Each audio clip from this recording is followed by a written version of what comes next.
Hello friends, આજે આપણે બનાવીશું હૈદરાબાદી રેશમી મટન.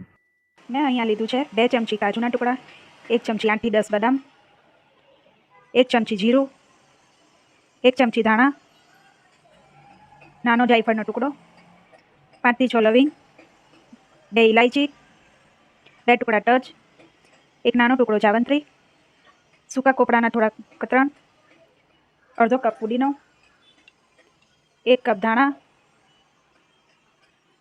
2 ટેબલસ્પૂન આદું, 2 ટેબલસ્પૂન લસણનું પેસ્ટ અને અહીંયા મરચાંની પેસ્ટ છે. અહીંયા 2 ટેબલસ્પૂન મરચાંની પેસ્ટ લીધી છે. હવે આ બધું વસ્તુ મિક્સ કરી એનો આપણે ગ્રાઇન્ડ કરી લેશું. પેસ્ટ રેડી થઈ ગયું છે. મેં અહીં એક કુકરમાં 500 ગ્રામ મટન ધોઈ સાફ કરી લઈ લીધું છે. એમાં તૈયાર કરેલ પેસ્ટ, 100 ગ્રામ દહીં, 1 ટેબલસ્પૂન કશ્મીરી લાલ મરચું, 1 ટીસ્પૂન હળદર, સ્વાદ અનુસાર મીઠું, અડધું લીંબુનો રસ નીચોઈ લીધું છે, 1 કપ બરિસ્ટા લીધું છે, ક્રશ કરી નાખી દીધું. હવે 2 ચમચી ઘરનું દેશી ઘી નાખ્યું છે. 2 મોટા ચમચા તેલ નાખી દઈશું. હવે એને બરાબર મિક્સ કરી લઈશું અને મેરિનેશન માટે રાખી દઈશું.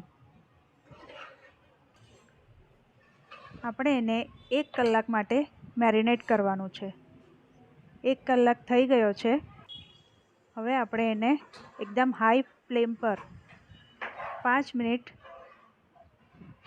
હલાવી લઈશું.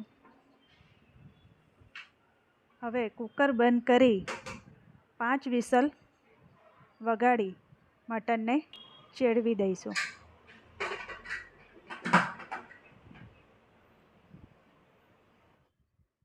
પાંચ વિસલ થઈ ગઈ છે. તમે જોઈ શકો છો આપણું હૈદરાબાદી રેશમી મટન રેડી થઈ ગયું છે. ઉપરથી આપણે હવે લીલા ધાણા ગાર્નિશ કરી લઈશું. આ મટન તમે રોટલી, પરાઠા કે રાઈસ સાથે ખાઈ શકો છો. Thank you.